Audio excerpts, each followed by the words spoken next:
नमस्कार, मैं हूं आपके साथ हरीश पाराशर। आप सुन रहे हैं घुश्मेश्वर गाथा। चलिए मैं आपको सुनाता हूं घुश्मेश्वर गाथा का वो पाठ, वो अध्याय जिसमें शिव के जलमग्न रहने का रहस्य है और जिसमें सहस्त्रगढ़ की महिमा का जिक्र है। सुनिए। मंडावर के राजा शिववीर सिंह चौहान ने विक्रम संवत 1179 फाल्गुन कृष्णा 13 सोमवार को जब मंदिर का निर्माण करा करके घुश्मेश्वर महादेव के इस ज्योतिर्लिंग की फिर से पूजा अर्चना शुरू कराई, तब से ही उन्होंने मंदिर की आराधना के निमित्त पूजा विधान भी शुरू कराए थे। इनमें सहस्त्रघट अभिषेक, 4 प्रहर आरती, अखंड ज्योति और प्रत्येक सोमवार घुश्मेश्वर महादेव के परिसर में रात्रि जागरण व महाशिवरात्रि पर मेले का आयोजन शामिल था।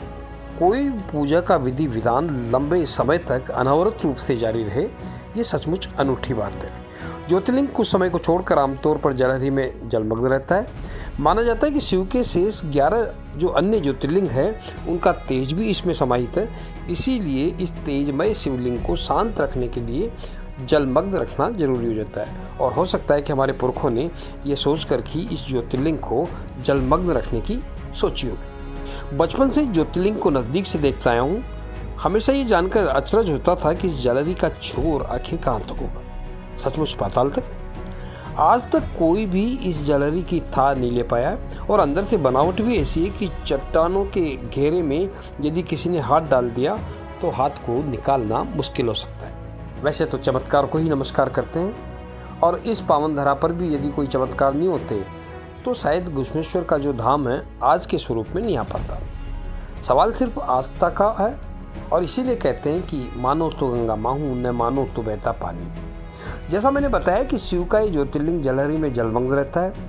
केवल 4 प्रहर आरती के वक्त ही इसमें मंदिर के पुजारी जलहरी को खाली करते हैं और वो भी इसीलिए ताकि सबको आसानी से दर्शन हो जाए।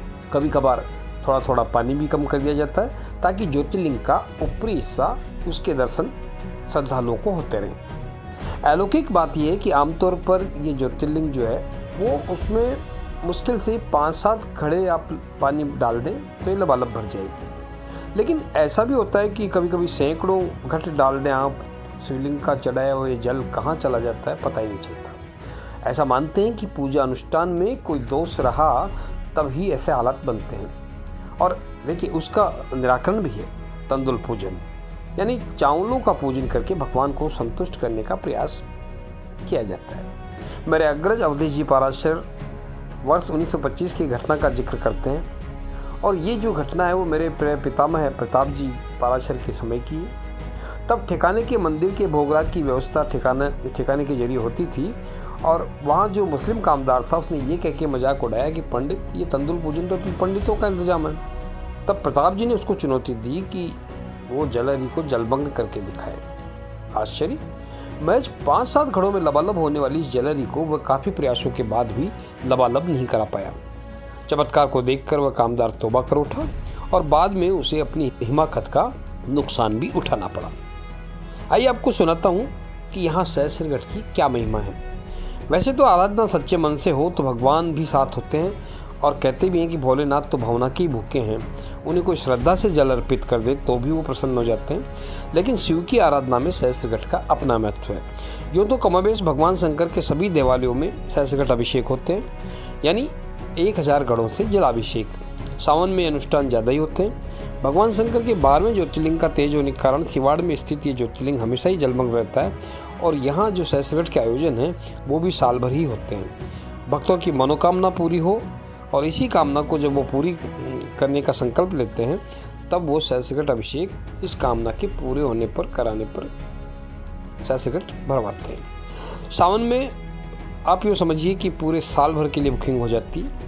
जलमग्न शिवलिंग के दर्शन सावन के दौर में आसानी से हो, इसलिए उस दौर में दूध दही का अभिषेक भी केवल सहस्त्रगढ़ पूजा में ही होता है, सहस्त्रगढ़ की पूजा में ही। और बाहर से अगर आप दर्शन आसानी से कर सकें उसके लिए यहाँ दर्पण भी लगाया गया। जलहरी में जलमग्न इस शिवालय से जुड़ी और जो किस्से कहानियाँ हैं मैं अगली कड़ियों में आपसे शेयर करूँगा। मुझे दीजिए इजाज़त। नमस्कार।